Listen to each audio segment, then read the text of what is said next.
श्री कृष्ण कहते हैं झूठ, धोखा और बहाने आपको कुछ पल की खुशी देंगे, लेकिन इसकी कीमत आपको भविष्य में चुकानी पड़ेगी। ज़्यादा देने वाला हमेशा ठगा गया है, फिर चाहे वह प्रेम हो, साथ हो या विश्वास हो। लोगों को दिखाओ कि तुम मूर्ख हो और तुम्हें कुछ नहीं पता, तुम उनकी औकात जान पाओगे। पाप जिस्म नहीं करता, सोच करती है, और गंगा सोच नहीं जिस्म साफ करती है। श्री कृष्ण जी कहते हैं प्रेम तभी करो जब उसे निभा सको। बाद में मजबूरियों का सहारा लेकर किसी को छोड़ देना वफादारी नहीं होती। शरीर से प्रेम है तो आसन करें, सांस से प्रेम है तो प्राणायाम करें, आत्मा से प्रेम है तो ध्यान करें, और परमात्मा से प्रेम है तो समर्पण करें। एक अच्छी नज़र वही है जो सिर्फ अपने में कमियां और दूसरों में खूबियां तलाश करती है। कर्म पर विश्वास रखिए, राशियों पर नहीं, क्योंकि राशियां तो श्री राम और रावण की भी थीं, लेकिन नियत ने फल उनके कर्मों के अनुसार दिए।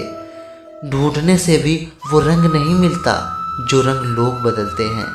न्यायाधीश गलत हो सकते हैं, द्वारिकाधीश नहीं। जहाँ अपनों के सामने सच्चाई साबित करनी पड़े, वहाँ बुरा बन जाना ही ठीक है। ब्रह्मांड से भारी रथ को मैंने हिला दिया कि हारा तो मैं स्वयं माधव से था, अर्जुन को तो बस मोहरा बना दिया। मर्यादा रखना बहुत ज़रूरी है। पैसे की कमी हो तो खर्चा करने में, और ज्ञान की कमी हो तो चर्चा करने में। जब सहन करने वाला अत्याचार सहकर भी मुस्कुरा रहा है, तो उसका बदला स्वयं भगवान लेते हैं। आपकी कदर वो करता है जो आपको प्रेम करता है, वरना दिखावे के लिए तो पूरी दुनिया साथ है। रिश्तों की सिलाई अगर भावनाओं से हुई है तो टूटना मुश्किल है, और अगर स्वार्थ से हुई है तो टिकना मुश्किल है। अच्छे लोगों की भगवान परीक्षा बहुत लेता है, परंतु साथ नहीं छोड़ता, और बुरे लोगों को भगवान बहुत कुछ देता है, परंतु साथ नहीं देता। गलत आरोपों को लेकर कभी भी चिंतित ना हो, बल्कि उसका सम्मान करें। याद रखिए, समय का ग्रहण तो चांद सूरज भी झेलते हैं। जब परिवार के सदस्य अप्रिय लगने लगे और पराये अपने लगने लगे, तो समझ लीजिए विनाश का समय आरंभ हो गया है। गलत नहीं होते वक्त के फैसले, बस साबित होने में वक्त लगता है। अगर कोई आपसे नाराज है और उसे ये गुरूर है कि आप उसे मना लोगे, तो उसका यह गुरूर कभी टूटने मत देना। किसी को रुलाकर कोई हंस नहीं पाया, यह विधि का विधान है, इसे आज तक कोई समझ नहीं पाया। दुनिया वालों ने तो बहुत कोशिश की हमें रुलाने की, मगर श्री कृष्ण ने जिम्मेदारी उठा रखी है हमें हंसाने की। जीवन में आगे बढ़ना है तो बहरे हो जाओ, क्योंकि अधिकतर लोगों की बातें मनोबल गिराने वाली होती हैं। जहाँ आदर नहीं वहाँ जाना मत, जो सुनता नहीं उसे समझाना मत, जो पचता नहीं उसे खाना मत, और जो सत्य पर भी रूठे उसे समझाना मत।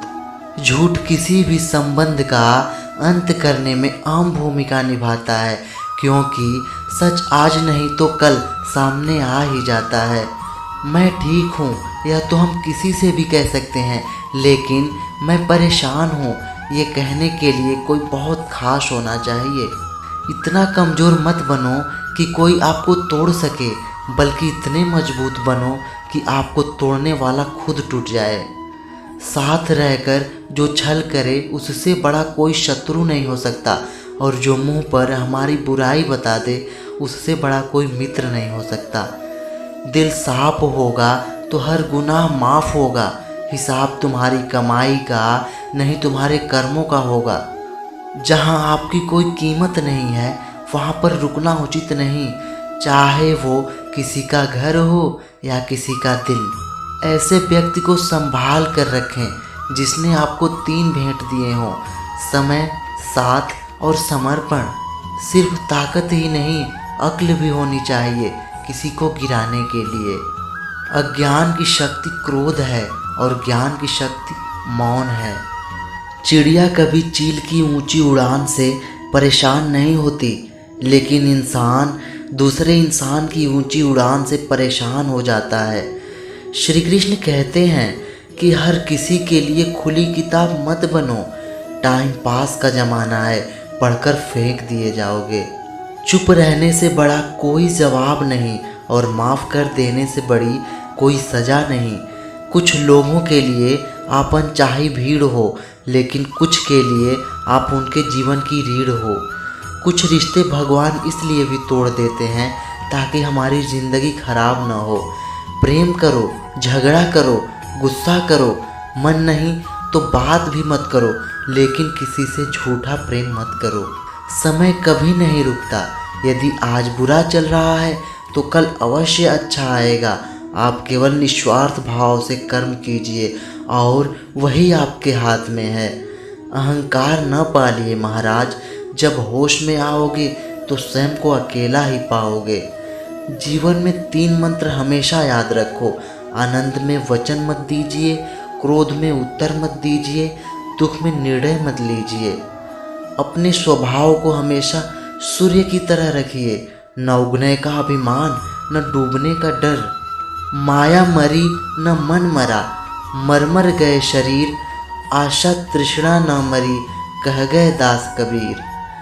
अहंकार और संस्कार में फर्क है। अहंकार दूसरों को झुकाकर खुश होता है और संस्कार स्वयं झुककर खुश होता है। इतना मत बोलिए कि लोग आपके चुप होने का इंतज़ार करें, बल्कि इतना बोलकर चुप हो जाइए कि लोग आपको दोबारा सुनने का इंतज़ार करें। जिन्होंने आपको कष्ट दिया, कष्ट तो उन्हें भी मिलेगा। और यदि आप भाग्यशाली रहे तो ईश्वर आपको यह देखने का मौका भी देंगे। किसी का अच्छा न कर सको तो बुरा भी मत करना, क्योंकि दुनिया कमज़ोर है, दुनिया बनाने वाला नहीं। टूटने का मतलब ख़त्म होना नहीं होता। कभी कभी टूटने से ज़िंदगी की नई शुरुआत होती है। जब मुझे विश्वास है कि मेरा ईश्वर मेरे साथ है तो क्या फ़र्क पड़ता है कौन मेरे खिलाफ है।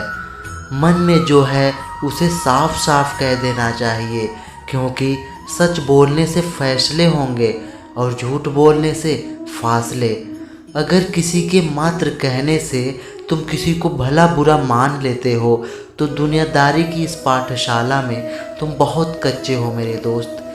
गीता में लिखा है, जो तुम्हारा साथ दे तुम उसका साथ दो, जो तुम्हें त्याग दे उसे तुम भी त्याग दो। गीता में लिखा है, अगर आप दुख पर ध्यान देंगे तो हमेशा दुखी रहेंगे और सुख पर ध्यान देंगे तो सुखी रहेंगे। आप जिस पर ध्यान देंगे वह चीज़ सक्रिय हो जाएगी और आपके जीवन में तुरंत प्रवेश करना शुरू कर देगी। यह कुदरत का नियम है। मैं ठीक हूँ यह तो हम किसी से भी कह सकते हैं, लेकिन मैं परेशान हूँ यह कहने के लिए कोई बहुत खास होना चाहिए। परमात्मा से कुछ मांगने पर न मिले तो उदास मत होना, क्योंकि परमात्मा वह नहीं देते जो तुमको पसंद हो, बल्कि वह देते हैं जो तुम्हारे लिए बेहतर हो। परमेश्वर कहते हैं, निराश न हो, मैं तेरे साथ हूँ, सामने नहीं आसपास हूँ। नैनों को बंद कर और हृदय से स्मरण कर, मैं कोई और नहीं तेरा भरोसा हूँ। परमात्मा पर तुम तभी यकीन कर सकते हो जब तुम स्वयं पर यकीन करते हो, क्योंकि परमात्मा बाहर नहीं तुम्हारे भीतर ही हैं। ईश्वर ने हमें मस्तिष्क और शख्सियत में असीमित क्षमताएं और शक्तियां दी हैं। परमात्मा की उपासना हमारी क्षमताएं और शक्तियों का विकास करने में हमारी मदद करती है। परमेश्वर चाहते हैं कि हम लोगों की मदद करें, मगर यह उम्मीद मत रखना कि सामने वाला तुम्हारी मदद करेगा। पर हाँ, परमेश्वर उन राहों में तुम्हारी मदद करते हैं जिन राहों पर आप कमज़ोर और हताश हो जाते हो। लोग हर रोज़ ईश्वर को महसूस करते हैं पर पहचानते नहीं। डरता हूँ मैं ईश्वर से और उससे भी डरता हूँ जो ईश्वर से डरता है। परमात्मा एक है और उस परमात्मा को इंसानों की एकता पसंद है। जो इंसान अपने जीवन में सच्चाई की राह पर चलता है, ईश्वर उसके रास्ते की सारी परेशानियां दूर कर देते हैं। मिटाने से नहीं मिटते ये तकदीर के लेख। अच्छे कर्म करते चल फिर उसकी महिमा देख। स्वर्ग और नर्क केवल हमारे दिमाग की उपज है। इंसान अपने कर्मों का फल इसी धरती पर भोगता है। 100 साल की जिंदगी नहीं चाहिए भगवान, चंद लम्हे दे दो लेकिन हो बेमिसाल। फुर्सत नहीं है इंसान को कि कुछ पल याद करे भगवान को। ख्वाहिशें रखता स्वर्ग की लेकिन पहुंच जाता शमशान को। कर्म में यकीन करना, स्वयं पर यकीन करना और स्वयं पर यकीन करना भगवान पर यकीन करना होता है। माँ बाप की सेवा ईश्वर की उपासना के समान है। किस बात का गुरूर करूं ऐ भगवान, आज मिट्टी के ऊपर हूँ और कल मिट्टी के अंदर। कहते हैं जीवन की रेल का आखिरी स्टेशन ईश्वर का घर है, इसलिए ऐ मुसाफिर अच्छे कर्म कर। आलसी लोगों ने भगवान से कल नाम का एक दिन बनाने की गुजारिश की होगी। कर्म की जमीन पर फल के लिए श्रम तो तुम्हें ही करना पड़ेगा। ईश्वर तो केवल रेखाएं खींचते हैं, रंग तो तुम्हें ही भरना पड़ेगा। आपकी मेहर पर शक नहीं है मुझे ऐ परमेश्वर, शक तो ये है कि मैं आपकी मेहर के लायक हूँ या नहीं। जिंदगी को खुश रहकर जियो, क्योंकि रोज शाम सिर्फ सूरज ही नहीं ढलता, आपकी अनमोल जिंदगी भी ढलती है। जरूरी नहीं